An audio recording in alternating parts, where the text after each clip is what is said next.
శ్రీ శ్రీ శ్రీ జగదాంబ జ్యోతిష్యాలయం సంపూర్ణ కార్తీక మహాపురాణము 4వ రోజు పారాయణము సప్తమాధ్యాయము. ఓ జనక రాజేంద్ర, కలుష్ణమైన కార్తీక మహాత్మ్యంలో పుష్పార్చన దీప విధానాలను చెబుతాను విను. పుష్పార్చన ఫలదాన దీపవిధి విశేషములు.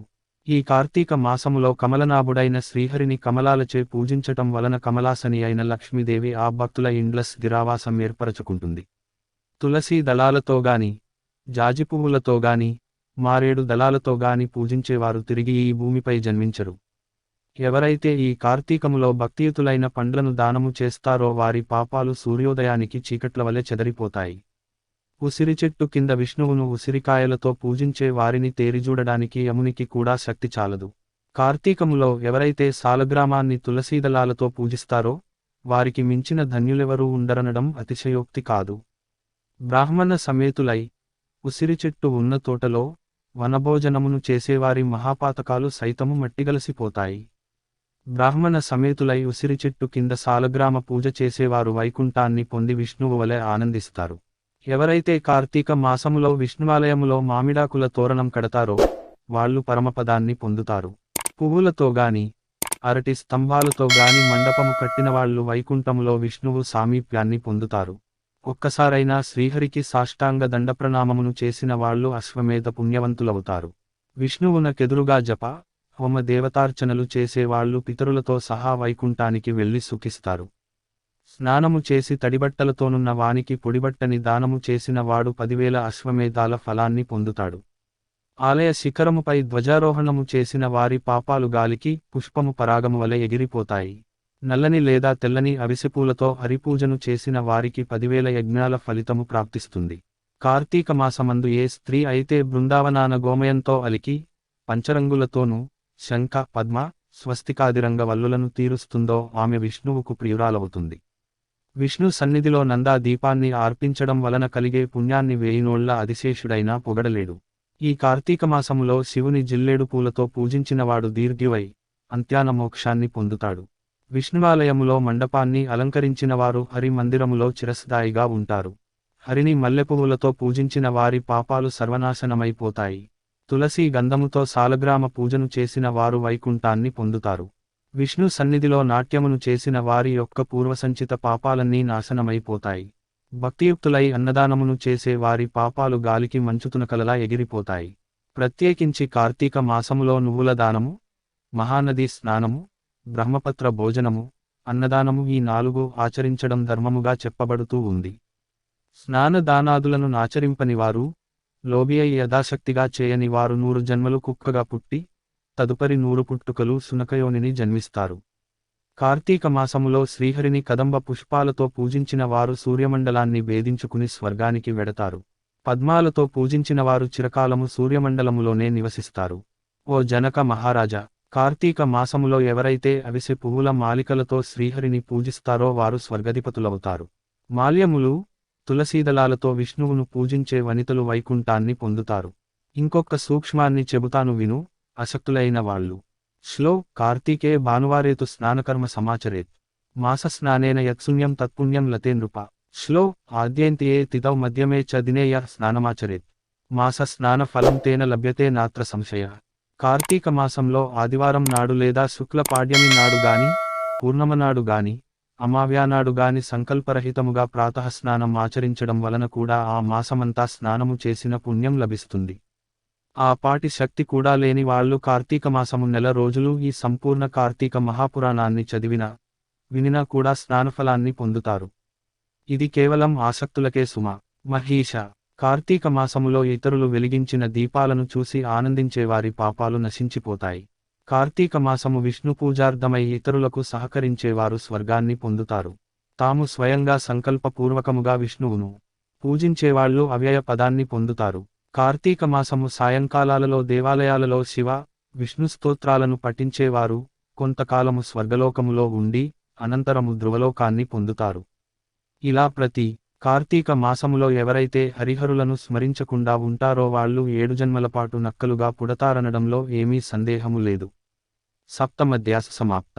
అష్టమాధ్యాయము. వశిష్ఠుడు చెప్పినదంతా విని జనకుడు అడుగుతున్నాడు, మహర్షి, మీరు చెప్పినవన్నీ వినిన తరువాత నాకొక సందేహము కలుగుతోంది.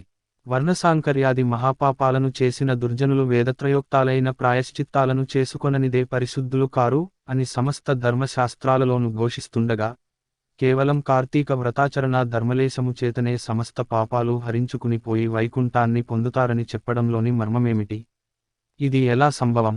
అత్యంత స్వల్పమైన పుణ్య మాత్రము చేతనే గొప్ప గొప్ప పాపాలు ఎలా నశించిపోతాయి?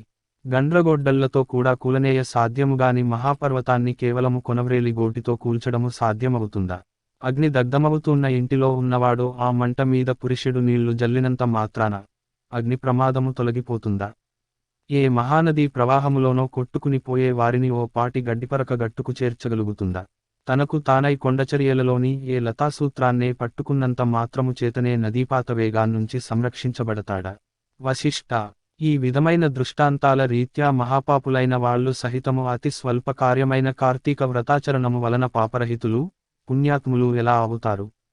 వీటికి సమాధానమేమిటి? జనకుడి ప్రశ్నకు జ్ఞానహసమును చేస్తూ ఇలా చెప్పసాగాడు వశిష్ఠుడు. జనకుని ప్రశ్నలకు వశిష్ఠుని జవాబు. వశిష్ఠ ఉవాచ, మంచి విమర్శే చేశావు మహారాజా. చెబుతాను విను. ధర్మాన్ని సూక్ష్మముగా చింతించాలేగాని స్థూలరూపాన్ని మాత్రమే ఆలోచించకూడదు. అదిగాక వేదశాస్త్ర పురాణాలన్నీ కూడా అనేక ధర్మసూక్ష్మాలను మనకందిస్తున్నాయి. ఆయా ధర్మసూత్రాల వలన కొన్ని పర్యాయాలలో గొప్ప గొప్ప పుణ్యాలు స్వల్పమైనవిగాను, స్వల్ప పుణ్యాలు గొప్పవిగాను పరిణమిస్తుంటాయి.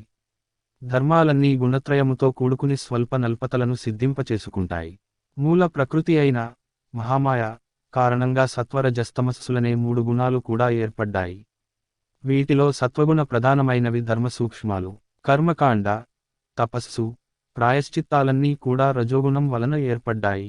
తర్కము, దైవేతర చింతనతో సాగించే దైవీయ కృత్యాలు, ఆచరించే దానధర్మాలు, ఇవన్నీ కూడా ధర్మము యొక్క స్థూల స్వరూపాలు. ఇవి తమోగుణము వలన ఏర్పడతాయి. వీటిల్లో సత్వగుణ ప్రధానముగా ఆచరించే ధర్మాలు స్వల్పముగా తోచినప్పటికీ దేశకాలయోగ్యతాదుల వలన విశేష ఫలాలను ఇస్తాయి. దేశము అంటే పుణ్యక్షేత్రం, కాలము అంటే పుణ్యకాలము, యోగ్యత అంటే పాత్రత. బ్రహ్మజ్ఞత కలవాళ్ళు ఈ మూడింటిని చింతించకుండా చేసే సర్వధర్మాలు తమాసాలు, వీటి వలన పాపాలు నశించవు. కాబట్టి దేశకాల యోగ్యతలను విచారించి చేసేవే సత్వధర్మాలు. వీటిలో కొన్ని సమకూడి కొన్ని సమకూడక జరిపేవి రజోగుణ ధర్మాలని వేరే చెప్పనక్కరలేదు కదా. జనకరాజా, అన్నిటికీ కర్మమే మూలము. ఎవరి కర్మను బట్టి వారికి ఫలితాలుంటాయి. అయినప్పటికీ మనిషికి జ్ఞానము అనేది ఉన్నందువలన ఆచరించే ధర్మాలను పై మూడింటితో పోల్చుకుని ప్రయత్నపూర్వకముగానైనా ఆచరించాలి. ఈ విధంగా 3 కలిసి వచ్చినప్పుడు ఆచరించిన ధర్మము అక్షయ ఫలితాన్నిస్తుంది.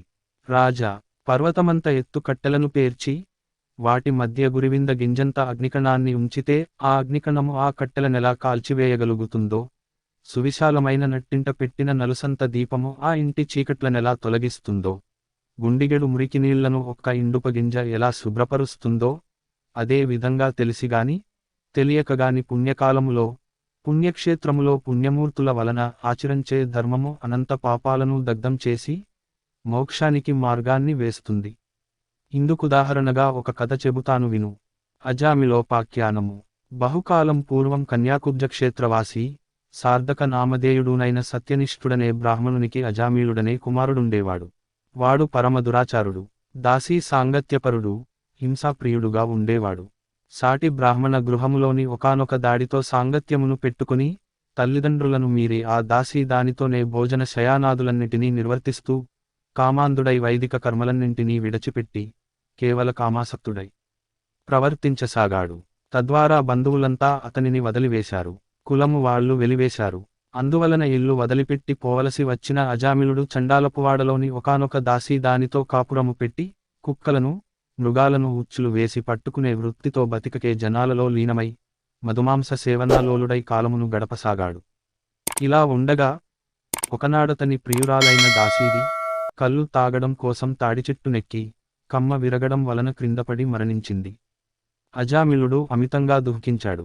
అప్పటికే ఆ దాసీ దానికి యవ్వనవతి అయిన కూతురు ఉంది. మహాపాపాత్ముడు, మహాకామాంధుడు అయిన అజామిలుడు తనకి కూతురు వరుసని కూడా తలచకుండా ఆ పిల్లనే వరించి ఆమెతోనే కామోపభాగాలనుభవించసాగాడు. కాముకుడైన అజామిలుడు తన కూతురి యందే అనేక మంది బిడ్డలను పొందాడు. కాని వాళ్ళందరూ కూడా పసికందులుగా కడతేరిపోగా కడగా పుట్టి మిగిలిన బిడ్డకు నారాయణ అని నామకరణం చేసి అత్యధిక ప్రేమతో పెంచుకోసాగాడు. తాను తింటున్నా నిదురిస్తున్నా ఏం చేస్తున్నా సరే సతతం అతనినే స్మరించుకుంటూ నారాయణ నారాయణ అని పిలుచుకుంటూ తన్మయుడవుతూ ఉండేవాడు. కాలము గడచి అజామిళుడు కాలము చేసే సమయము ఆసన్నమైంది. అతడిలోని జీవుని తీసుకొని పోయేందుకుగాను ఎర్రని గడ్డములు మీసములు కలిగి చేత దండపాశాలను ధరించిన భయంకర రూపులైన యమదూతలు వచ్చారు. వారిని చూస్తూనే గడగడలాడి పోయిన అజామిళుడు ఆ ప్రాణావసాన వేళ కూడా పుత్రవాత్సల్యాన్ని విరమించుకోలేక ఎక్కడో దూరముగా స్నేహితులతో ఆటలలో మునిగి ఉన్న కుమారుని కోసమై నారాయణ ఓ నారాయణ తండ్రి నారాయణ అని పలుమారులు పిలవసాగాడు. ఆ పిలుపు అతడి కొడుకుకు వినబడలేదు. అతను రానూ లేదు. కాని చేరువకు వచ్చిన యమదూతలు ఆ నారాయణ నామస్మరణను విని వెనుకకు జంకారు. అదే సమయంలో అక్కడ ఆవిష్కృతులైన విష్ణుదూతలు ఓ యమదూతలారా అడ్డు తొలగండి, ఇతడు మాచే తీసుకొని పోబడదగినవాడేగాని మీరు తీసుకుని వెళ్ళదగినవాడు కాదు అని హెచ్చరించారు. వికసిత పద్మాలవలే విశాలమైన నేత్రాలు కలవాళ్ళు పద్మమాలాంబర వసనులు అయిన ఆ పవిత్ర విష్ణుపారిషదులను చూసి విభ్రాంతులైన యమదూతలు అయ్యా మీరెవరు? యక్ష గంధర్వ సిద్ధచారణ కిన్నెర విద్యాధరులలో ఏ తెగకు చెందినవారు? మా ప్రభువైన యమధర్మరాజు మాకు విధించిన ధర్మము రీత్యా తీసుకుని వెళ్ళనున్న ఈ జీపుని మీరెందుకు తీసుకుని వెడుతున్నారు అని అడగడంతో విష్ణుదూతలులిలా చెప్పసాగారు. ఏవం శ్రీస్కాంద పురాణాంతర్గత కార్తీక మహాత్మ్యే సప్తమ అష్టమ అధ్యాయౌ సప్త మాష్టమాధ్యాయములు. 4వ రోజు పారాయణము సమాప్తము. 4వ రోజు నిషిద్ధములు వంకాయ ఉసిరి దానములు నూనె పెసరపప్పు. పూజించాల్సిన దైవము విఘ్నేశ్వరుడు. జపించాల్సిన మంత్రము ఓం గం గణపతయే స్వాహ. ఫలితము సద్బుద్ధి కార్యసిద్ధి. శ్రీ శ్రీ శ్రీ జగదాంబ జ్యోతిష్యాలయం. మరిన్ని వీడియోలు కోసం మా ఛానల్ని సబ్స్క్రైబ్ చేసుకోండి. మా వీడియో అలర్ట్ కోసం గంట సింబల్ని నొక్కండి.